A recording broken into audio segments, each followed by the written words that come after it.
Sony TV imbere yawe nitwa Sam. Sony TV imbere yawe. Sony TV imbere yawe ni Sam uko mubibona. Imbere yawe. Imbere yawe. Hayo mu cyongereza ni in front of you. In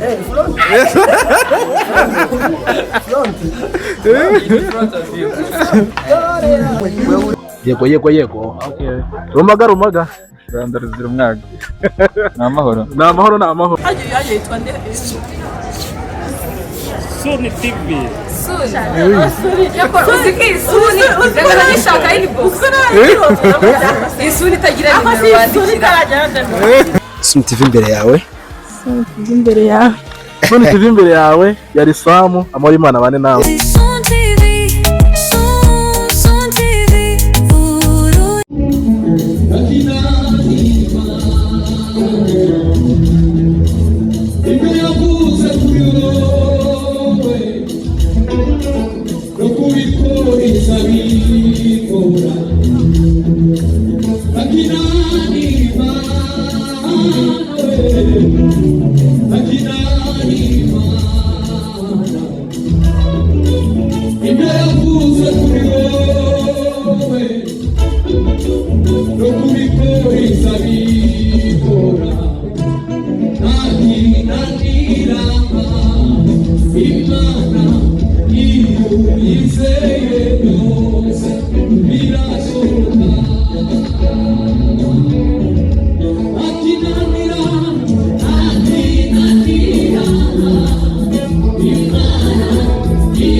uraririmba nyuma.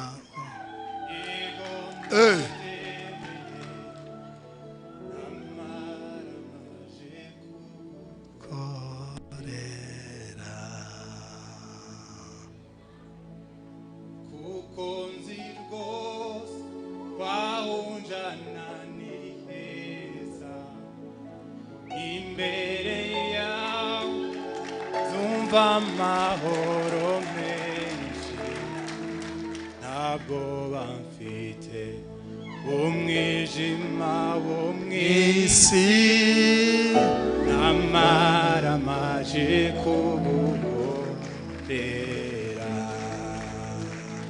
kuko nzi rwose twahunjana ni heza imbere yawe ndumva amahoro menshi ntabwo bamfite umwijima wo mwisi namara maje kugukorera.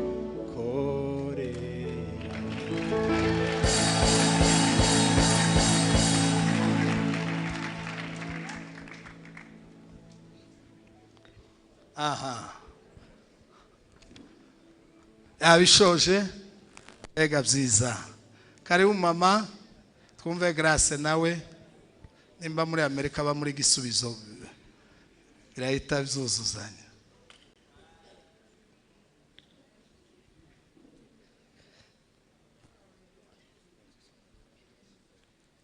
My love,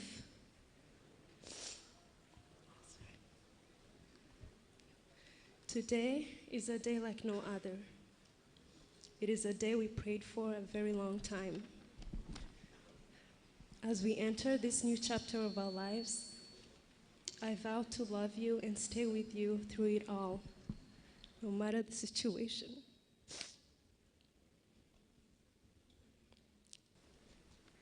I vow to respect you in all aspects. I vow to show you the kind of kindness that you deserve. I vow to care for you to the best of my ability. I vow to choose kindness over anger and communicate with love and understanding.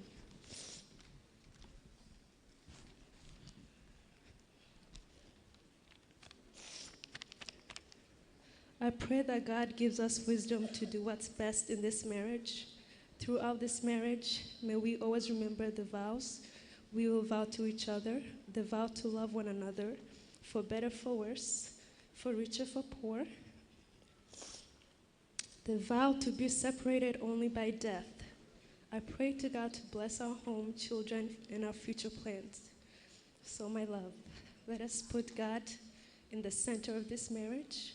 May He never forsake us, and may we never forsake each other. Amen. Iyo haje mu ibyongereza amavuta babaye menshi. Kweli.